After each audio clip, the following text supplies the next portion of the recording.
देखिए, कहते हैं कि क्या शादीशुदा बेटी को ज़कात दी जा सकती है।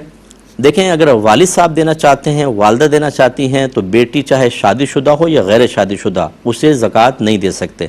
हमने बारहा आपको उसूल बताया, जिनकी नस्ल से आप हैं उन्हें नहीं दे सकते। माँ बाप, दादा दादी, नाना नानी जो आपकी नस्ल से हैं उन्हें नहीं दे सकते। बेटा बेटी, पोता पोती, नवासा नवासी। ऐसे शौहर बीवी को, बीवी शौहर को नहीं दे सकते। यूँ ही जो मालदार है, गनी है, कोई भी रिश्तेदार उसे नहीं दे सकते।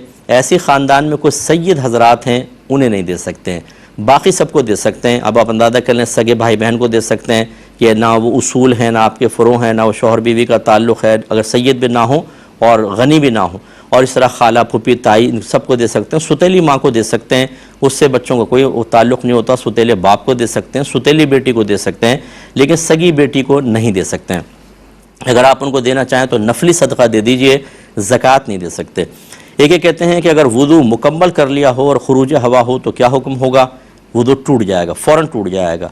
और अगर ये कहते हैं कलील मिक़दार में हो, इसकी मिक़दार का मसला नहीं होता। खुरूज हवा पर नबी करीम सल्लल्लाहु अलैहि वसल्लम ने वुज़ू टूटने का हुक्म दिया, तो मिक़दार चाहे कलील हो या कसीर, बहरहाल जैसे आप वुज़ू के बाद ऐसा होगा तो वुज़ू टूट गया। बल्कि अगर दौरान वुज़ू आप वुज़ू कर रहे हैं, हाथ चुल्लू में पानी है और वुज़ू टूट जाता है, तो ये पानी भी इस्तेमाल के काबिल नहीं रहेगा, इसको फेंकना होगा, फिर नए सिरे से आपको वुज़ू करना होगा। इसका ज़रा ख्याल रखिए। एक ही क्वेश्चन किया था कि ये जो कुरान कहता है कि जब जुमे की अज़ान दी जाए तो तमाम बै वगैरह बंद कर दो और जुमे के लिए साई स्टार्ट कर दो, इसका ताल्लुक़ कौन सी अज़ान से है? पहली अज़ान से है या दूसरी अज़ान से है? देखें, हकीकतन तो और असलन इसका ताल्लुक़ दूसरी अज़ान से है जो खुतबे के करीब दी जाती है, क्योंकि उस ज़माने में ये एक ही अज़ान थी और उसी वक्त ये आयत नाजिल हुई, तो उसका ताल्लुक़ यकीनी सी बात है कि उसी के साथ होगा। दौर रसूल में ऐसा रहा, दौर सिद्दीक़ अकबर, दौर उमर फ़ारूक में यही रूटीन रहा। फिर जब दौर उस्मान गनी रदी अल्लाह ताला अन्हु आया तो लोग मदीना शरीफ में ज़ाहिरी एतबार से वुसअत पैदा हुई, बाज़ार बाहर चला गया, तो वहाँ से आने में लोगों को देर हो जाती थी, क्योंकि बाद वक़्त तवज्जो नहीं रहती थी और अज़ान की आवाज़ यकीनी सी बात इतनी दूर तक नहीं पहुँच पाती थी। तो फिर हज़रत उस्मान गनी ने पहली अज़ान ईजाद की और आपने कहा कि मकाम ज़ौरा था बाज़ार के करीब, वहाँ पर मुअज़्ज़िन अज़ान देगा ताकि लोग होशियार हो जाएँ और जल्दी जल्दी साई करें, और जब मस्जिद में पहुँच जाए दूसरी अज़ान हो फिर खुतबा हो जाए। तो ये मालूम हुआ कि असलन तो दूसरी अज़ान के साथ ताल्लुक़ था, लेकिन बाद में फ़ुक़हा ने इसका ताल्लुक़ पहली अज़ान के साथ कायम किया कि भाई पहली अज़ान पर ही साई वाजिब हो जाती है। तो ये आप समझ गए होंगे। इससे मैं उन भाइयों से भी ज़रा गुजारिश करता हूँ जो हर चीज़ में मुसलमानों को बिदती बिदती बिदती कहते रहते हैं। मैं इंतहाई दायरे अदब में रह के क्वेश्चन करता हूँ कि ये बिदत का गुनाह हमारे अवाम के लिए था या सहाबा कराम भी इसके मुकल्लफ बनाए गए थे कि इनसे दूर रहना है? आप मुझे जवाब दें। अगर आप कहेंगे कि नहीं सहाबा कराम भी मुकल्लफ थे, तो इसका मतलब है कि सहाबा कराम भी नबी करीम के हुक्म के बगैर या आपके ज़माने में जो काम ईजाद हुए थे उसके अलावा कोई नया काम ईजाद नहीं कर सकते थे। हुक्म शरा तो ये होना चाहिए, क्योंकि नबी करीम ने मुतलक़न फरमाया कुल्लु बिदअतिन दलाला व कुल्लु दलालतिन फिन्नार। इसके बावजूद हम ये देखते हैं कि हज़रत अबू बकर सिद्दीक़ रदी अल्लाह ताला अन्हु ने वो काम किया जो नबी के दौर में नहीं था, यानी जमे कुरान, कलीमा गो लोगों के ख़िलाफ़ जिहाद, क्योंकि वह ज़कात का इनकार कर रहे थे। इस तरह हज़रत उमर फ़ारूक रदी अल्लाह ताला अन्हु ने तरावी की बाकायदा जमात कायम की, जो पहले दो दौर में नहीं था, और आपने औरतों को मस्जिद में आने से रोका, हालांकि पहले औरतें मस्जिद में आती थीं। इस तरह उस्मान गनी रदी अल्लाह ताला अन्हु ने ये पहली जो अज़ान है इसको ईजाद किया, हालांकि न अल्लाह के नबी का हुक्म ना दौर शेखैन के अंदर हुआ। बताएं ये बिदत क्यों नहीं है? फिर अगर आप कहते हैं कि नहीं वो सरकार ने फरमाया पहले 3 दौर जो है वो बड़े अच्छे दौर थे, तो उसमें कोई मसला नहीं है, तो भाई अगर इसका मतलब है उस दौर में फिर मादल्ला सुम्मा मादल्ला क्या नबी करीम के कौल के ख़िलाफ़ चलना जायज़ था? ये तो नहीं है, वो तो अपनी जगह मुसल्लम रहा। तो इसका मतलब ये हुआ कि जो हमारे अहले सुन्नत का नज़रिया और तरीक़ा है वही बेहतर है कि हम ये कहते हैं कि जब आप कोई नबी करीम सल्लल्लाहु अलैहि वसल्लम के दौर मुबारक के बाद कोई भी चीज़ ईजाद करेंगे, नई चीज़ होगी, वो बिदत कहलाएगी। अब उसकी 2 अक़साम, बड़ी 2 किस्में। अगर वो कुरान और हदीस के ख़िलाफ़ है तो बिदअत सय्यिअह यानी बुरी बिदत है, और इसी के बारे में सरकार के गोया के फरमान है कुल्लु बिदअतिन दलाला व कुल्लु दलालतिन फिन्नार। और अगर वो बिदत नया काम तो है लेकिन दीन को तक़वियत देने वाला है, कुरान और हदीस के ख़िलाफ़ नहीं है, तो फिर उसकी ईजाद बिल्कुल जायज़ है। इसको बिदअत हसना कहते हैं और सहाबा कराम ने ये मामलात किए हैं। इस तक़सीम को कबूल कीजिए। नहीं करेंगे तो आप ख़ुद बिदअती होने से कभी नहीं बच सकते। ये मेरा चैलेंज है।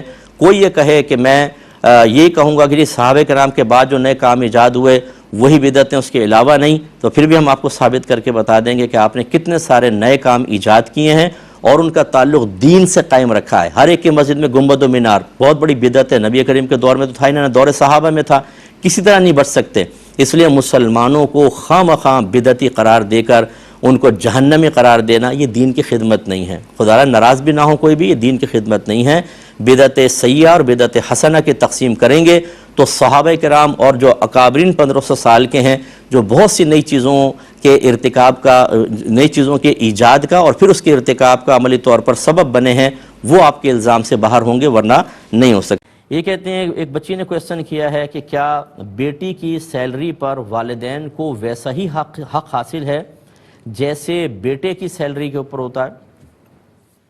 देखिए, मसला ये है कि माँ बाप को तो बेटे की सैलरी पर भी वो हक हासिल नहीं है कि वो यूँ कहें कि जो सैलरी आए वो हमें दो, हमारा हक है। ऐसा तो कुछ भी नहीं है। जब बेटे की सैलरी पर नहीं है तो बेटी की सैलरी पर भी वो हक हासिल नहीं है। असल मसला ये है कि अगर माँ बाप मोहताज हों, मेरे लफ्ज़ ज़रा जहन में रखिएगा, अगर माँ बाप मोहताज हों, मोहताज का मतलब उनके पास खाना पीना, लिबास और रहाइश का इंतज़ाम नहीं है, तो एक बेटा ही नहीं, फिर जितने बेटे जितनी बेटियां, उन सब पे फ़र्ज़ है कि सब कंट्रीब्यूशन करके अपने माँ बाप को खाना पीना, लिबास और रहाइश फराहम करेंगे। चाहे उनको साथ रख कर खिलाएँ पिलाएँ और रहाइश दें, या अलहदा कोई किराए रेंट के ऊपर कोई चीज़ लेकर दे दें और उनके खाने पीने लिबास का ख्याल करें, बस इतना है। अब मालूम ये हुआ अगर माँ बाप मोहताज नहीं, जैसे पेंशन वगैरह आती है या पहली कोई प्रॉपर्टी है, कोई कारोबार चल रहा है, तो बच्चे पर 1 रुपया देना भी कोई वाजिब नहीं है। हाँ, वैसी खिदमत के तौर पे सैलरी का कुछ हिस्सा माँ बाप में तकसीम करे तो ये बहुत बड़ी सादत की बात है। हम वजूब और अदम वजूब पे कलाम कर रहे हैं। और इसी तरीके से जब आपने ना नफ़क़ा पूरा कर दिया, इसके बाद कोई पॉकेट मनी वगैरह देना ये लाजिम नहीं है कि मसलन एक बेटा ना नफ़क़ा पूरा कर रहा है तो माँ बाप कहें भाई तुम सब अपने अपने हिस्सा निकालो, थोड़ा थोड़ा हमें दो। ये कोई फ़र्ज़ या वाजिब नहीं है। असल है ना नफ़क़ा पूरा करना, बस इतना है। बाकी मतलब कुछ सख्त ज़रूरत हो तो वो अलग मसला है, वरना नान नफ़क़ा ही औलाद पर लाजिम होता है। कि क्वेश्चन है कि कहती हैं कि हमने सुना है कि खाना खामोशी से खाना चाहिए, लेकिन ये भी सुना है कि खाने में खामोशी इख्तियार करना ये यहूदियों का तरीक़ा है। देखें, यहूदियों का नहीं बल्कि मजूसियों का तरीक़ा है, यानी आतश परस्तों का।